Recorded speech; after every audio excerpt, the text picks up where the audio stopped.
This podcast is sponsored by nobody. Hey dudes, this is Joetta McLean, Nikki in George Romero's Season of the Witch, and you're listening to Tommy Throwback Kovac on Splat from the Past.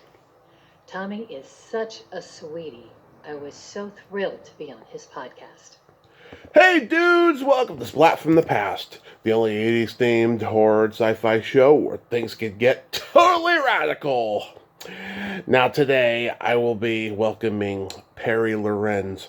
Perry played the pickup truck driver who saved Marilyn Burns' life at the end of Tobe Hooper's landmark immortal horror cult classic of the genre-defining kind, the Texas Chainsaw Massacre, celebrating its 50th anniversary.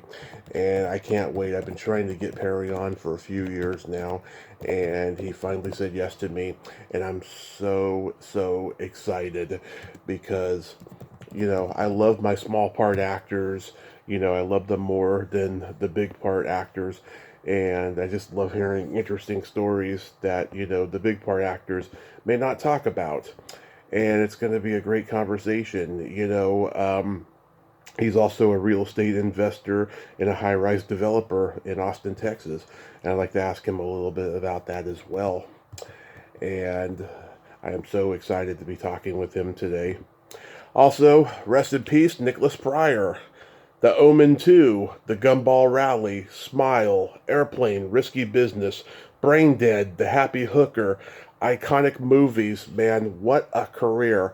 What a career as a character actor. It's going to be sad to see him go. So yeah, here is my interview with Perry Lorenz.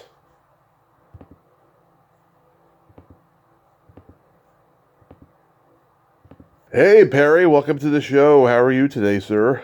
I am well, and you? I am fantastic. This is such a great honor. Thank you so much for coming on today. Happy to do it, for what little it might add. So, before we get into Texas Chainsaw Massacre, you are a real estate investor and high-rise developer. Was that something that you always wanted to do? No, actually not at all. It's interesting that that's how it all worked out. I was a child of the 60s and came to school at the University of Texas in the mid-to-late 60s, and we didn't go to business school. We didn't join fraternities. We didn't go to football games. And my peers and I, we all got degrees in political science, English, philosophy, etc. And it's the last thing in the world I would have ever told you would be that I'd be in the real estate business.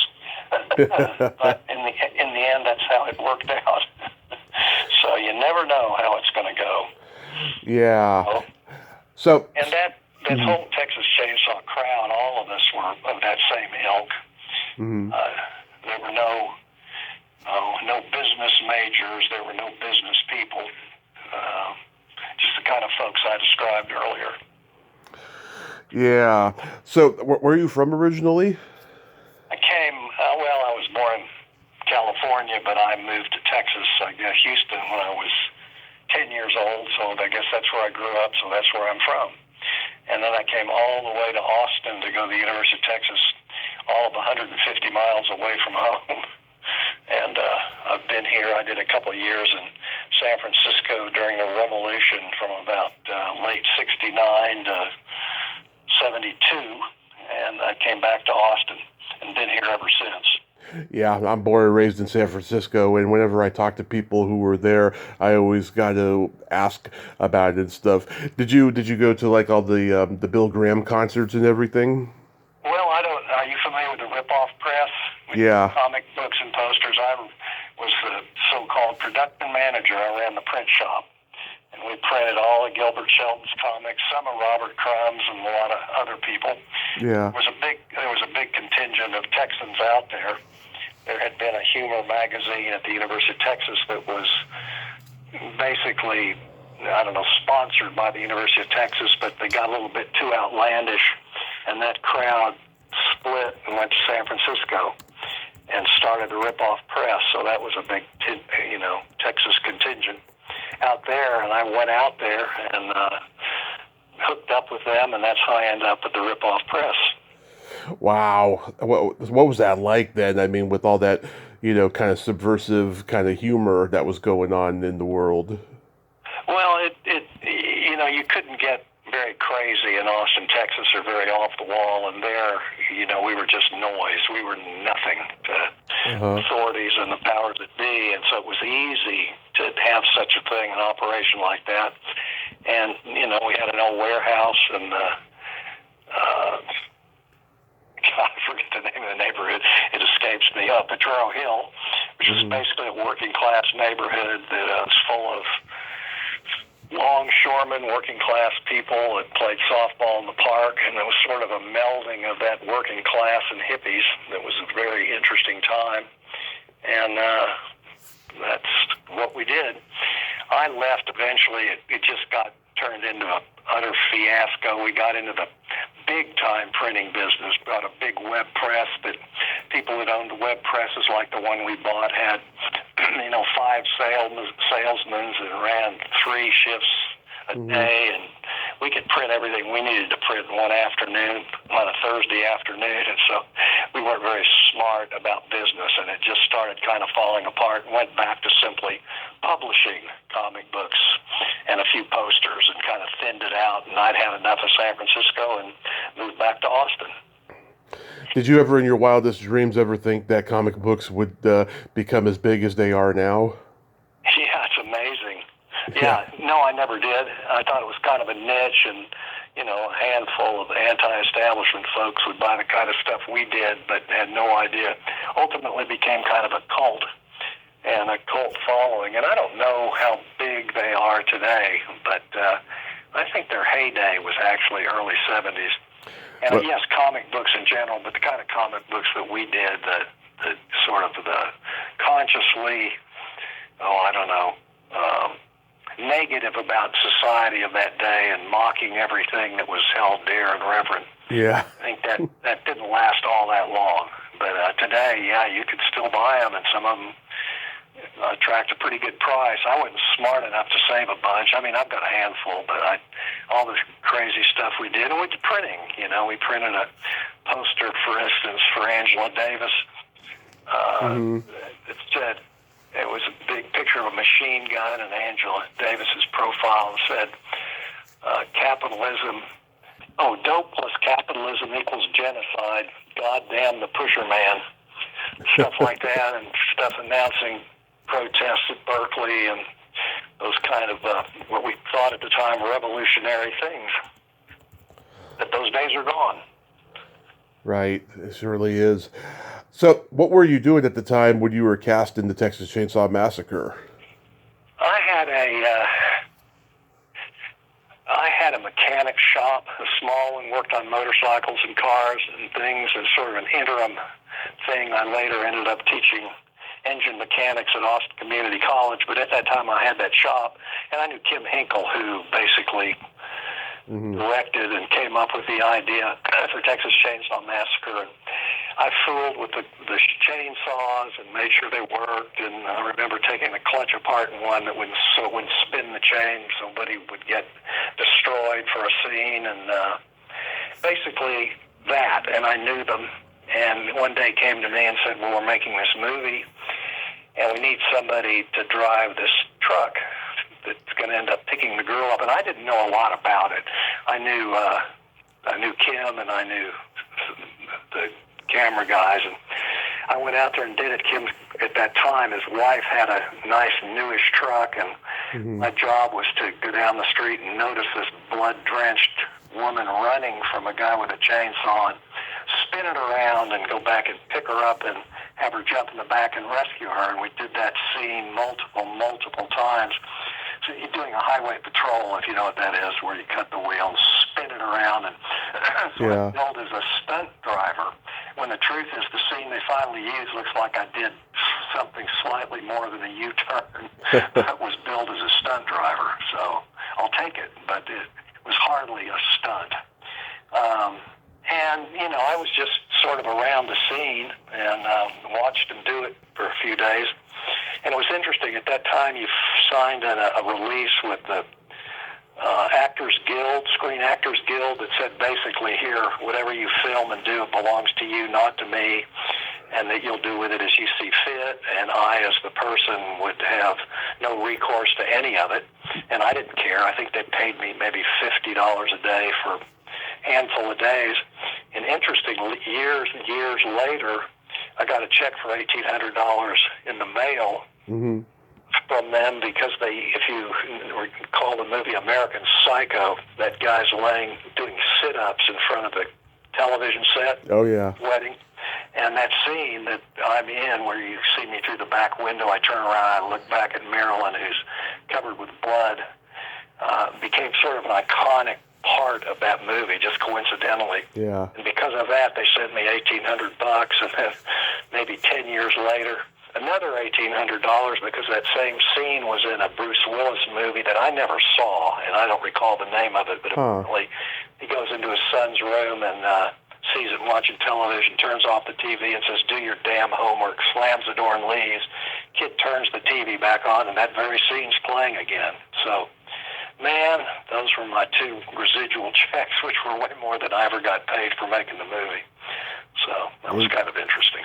That is interesting. Yeah, I have the 4K restoration Blu-ray of the movie, and it has 4 audio commentary tracks. And the other night I watched the ending with all 4 commentary tracks to hear if there was any anecdotes about you.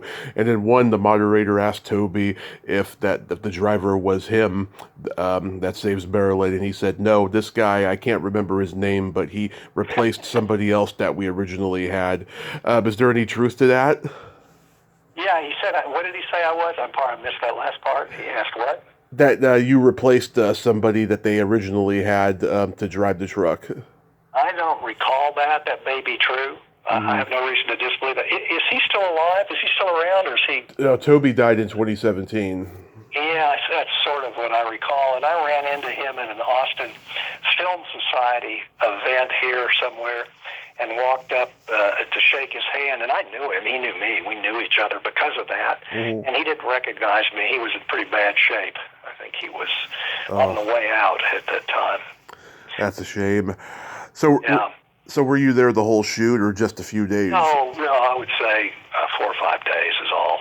4 or 5 days. And, none of us, I mean, I don't care what people say today, but nobody in that crowd had any idea where that was going. Yeah. I mean, everybody hoped for the best, but it's beyond anybody's wildest dreams that were there. And I don't know, if somebody jumps up that was involved and says, oh, no, we knew it was art, it was a game changer. I don't believe them. I don't think they did. It was a really low-budget film. As I recall, $60,000 to $90,000 or some such. And I remember one day we were all out there, and it was a bad, humid, gray day. It started raining, and Marilyn, who I happened to actually coincidentally go to high school with, I knew her in high school. Oh. There was a rich guy there, and I can't remember if it was a Lincoln or a Cadillac, but it was red. And she ran and got to sit in that car in the rain, and we all stood there like fools getting wet while she sat there with the big-time financier who paid for the movie. It's one of my most memorable occasions. What was Marilyn like? She was an absolute knockout. She was a beautiful, beautiful girl, and if you saw the movie, you'd know that. Yeah. She really looked good in a blood-soaked T-shirt, which was basically Caro syrup and red dye. She was a beautiful, beautiful girl, and she had 2 different colored eyes, which I'll never forget. One was a little off green, and one was blue. It's kind of an interesting phenomenon. Yeah. And she ultimately, did more movies. I think she, as they say, rode hard and put up wet. She lived a hard life, and I guess it finally got to her. Sadly, yeah. Yeah. I mean, she made that ending so effective. It wasn't just Gunner with that saw, but her maniacal laughing with blood on the face just made that scene what it is. And so many people tried to imitate it afterwards, and they just didn't even come close. No, I agree. And, the interesting thing, as much blood and gore as we sort of think is involved in the making of that movie, there really wasn't much. It was more of a suggestion that kind of caused the tension, but, you didn't see anybody's head get chopped off or anybody bite down and squirt blood on somebody. It was it was horrifying in a lot of ways, but it really wasn't as graphic as a lot of movies that are not nearly as frightening that were later made. I know. My dad told me in my childhood, he exaggerated how graphic it was. And when I was 13, I watched it. And I was like, this isn't that bad. This is pretty mild compared to stuff I had seen up to that point, But he told me that there were kids, running out of their seat in the theaters and going to go vomit and stuff. I'm sure they did when they saw like the things hanging from the hooks and stuff like that. But I can't imagine much frightening stuff. And he had seen The Exorcist before that, and I believe it when he says that people were getting out of their seats to go throw up during that movie. Yeah, I agree. I think that I all due respect to your father. I think it was. I remember going to see it in the theater and was pretty amazed by it all. But I didn't think it was. The insane acting. The hitchhiker, I know him like a brother, I forgot his name, but I'll see him on Friday. Are you hip to the fact that it's Texas Chainsaw Massacre Day on Friday? No, I did not know that, and it's Ed Neal. Yeah, Ed Neal, absolutely. Yeah. And the birthmark on his face. I will send you an article about it. It's a big day in Austin. The mayor and council members and people from the Film Society are going to be there, and they're going to make a big deal and talk about how it sort of set the mood for the genre to follow, and sort of marked the beginning of Austin becoming sort of a center of filmmaking. And there are a lot of movies made here, and as they say, we're one earthquake away from being the movie-making capital of America. Yeah. I wonder if Tim Harden will be there. He's the guy who launched the website for the movie back in the late 90s, and he still has it, and he lives next door to the house, and he gives tours of it. But yeah. Are you, is this number you called me from a cell number? No, this is my landline. If you give me at some point a cell number, I'll send you a link to that article. It's kind of interesting. It doesn't necessarily overstate it, but it lets you know the importance in the minds of people in the film business, the importance of that movie, which blows my mind. And like I say, we had no idea where it was going. In fact, we chuckled about some of it at the time and just had no earthly idea. And a couple of people have made their careers out of it. That's all they do. And yeah, it's interesting. I've been to conventions where I signed pictures, and people pay $30 to $50 for a signature. And it's not because I'm important in the movie necessarily, or had any much to do with it, at least that anybody knows about. But everybody that's got one of the original posters or something, they want everybody's signature on that poster who's named in the credits. And so I'm think more prominent and famous for being in the credits than anything I actually ever did. But it's interesting. People line up 30 deep to get you to sign their posters. It's interesting stuff. You could be in there for 2 seconds in a movie, and people want your autograph at these conventions. It's really, really interesting. I never in my wildest dreams ever thought that was going to be a part of the business, but it certainly has. I was curious, were you there like during any key scenes, like the Night Forest scene or Terry on the Hook or anything like that? Yes, but I wasn't in the house. I was a lurker. I was around, but no, not really. The day they did the part where they film it backwards of Neil getting run over by the truck, and the end where Ed Gwynn jumps out and gets his leg cut with that saw, which is kind of interesting. That was about a 1-inch thick steak under his pants up against a piece of 1/4-inch steel plate. It was pretty crazy. I thought that was a very interesting thing. And no, I was never in the house. I mean, I've been in the house, but I was never part of those scenes or involved in those scenes. And I remember, I can't remember who the people that were involved in it, worried about keeping their cars running. That was back in the day when everybody's car was junk, and I was just sort of a grease ball that was around at the time, because I was sort of a mechanical type, and the most of them were not. They were artists, if you will, photographers, and what have you. But I'm really glad it amounted to something, and it's my 15 minutes of fame. Kim later did another movie called Butcher Boys, I believe. and he kind of had cameos for people that had been involved, and he called me up and said, hey, we're making this movie. You want to have a little bit part in it, and who could say no to that? And I wore a cowboy hat and a black jacket and played a senator who was trying to do anything he could for these people that were eating human flesh, another classy movie. Yeah, I know Sonny Davis who was in it. And that I couldn't follow that movie. I'm no disrespect, but to me, I don't know. Did you follow it? Did you understand what was? I actually turned it on YouTube recently, and I couldn't get through it. I didn't think it was that great. Yeah, it's kind of sad. A sequel. What was Gunnar Hansen like? He was around. I saw him at school a lot. He was around the university. Just a nice guy, unpretentious.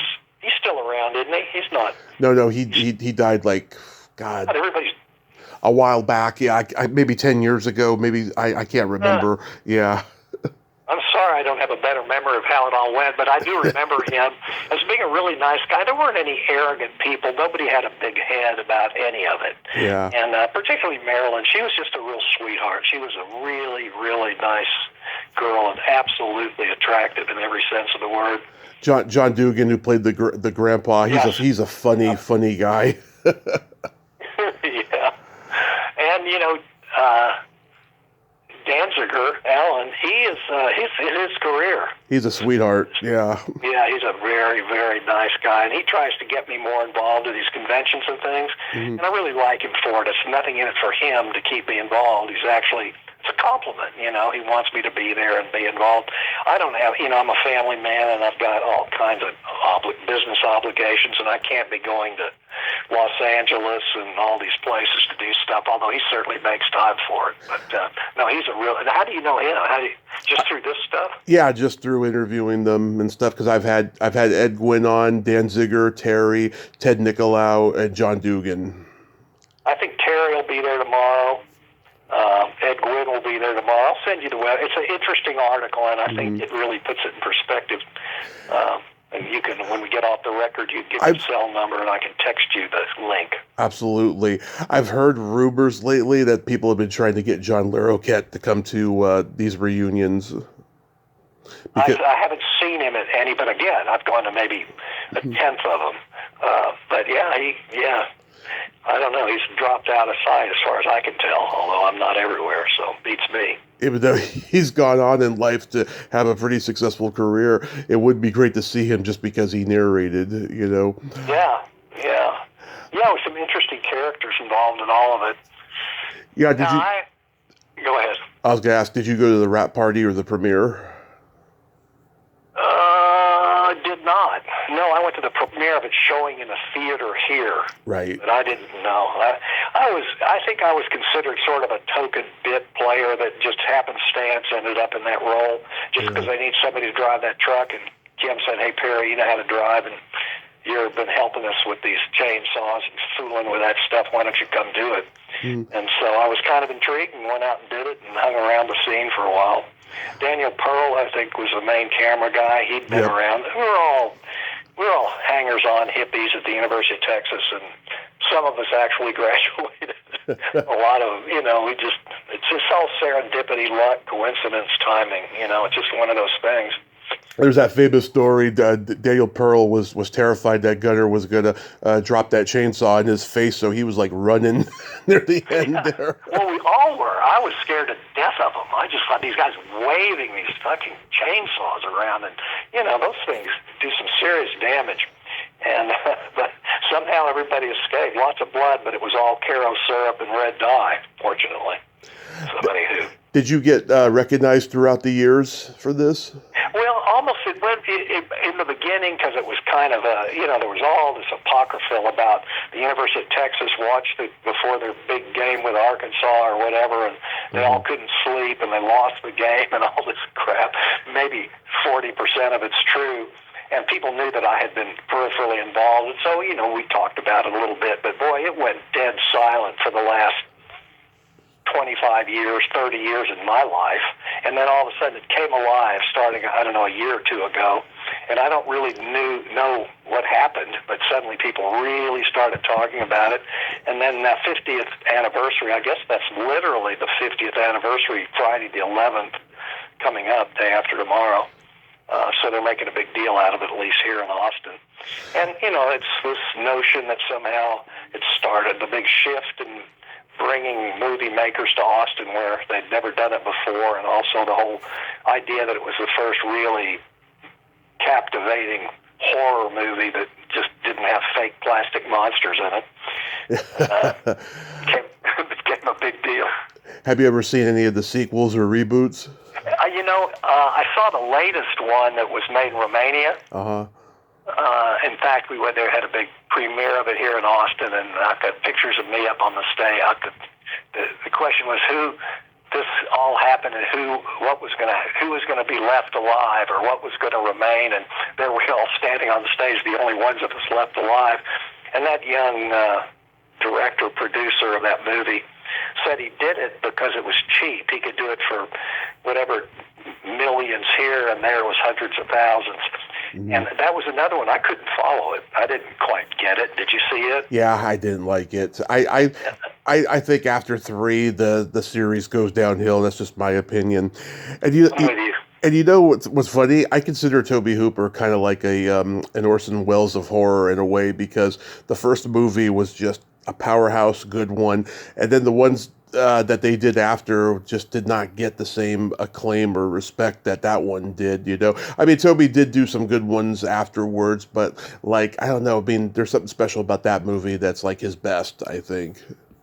Yeah, it's something so crude and handmade about it, and the camera's not particularly steady, and it just makes it, feel like you're looking at something and running up and down stairs, and the view kind of shifts around, and it's not slick in any way, shape, or form. And so I think that it just adds to the authenticity instead of a Hollywood set, with the lighting perfect and all of that. So yeah, I think it's one of those things that happened that it worked. And sometimes things work out, not often, but sometimes, and it did.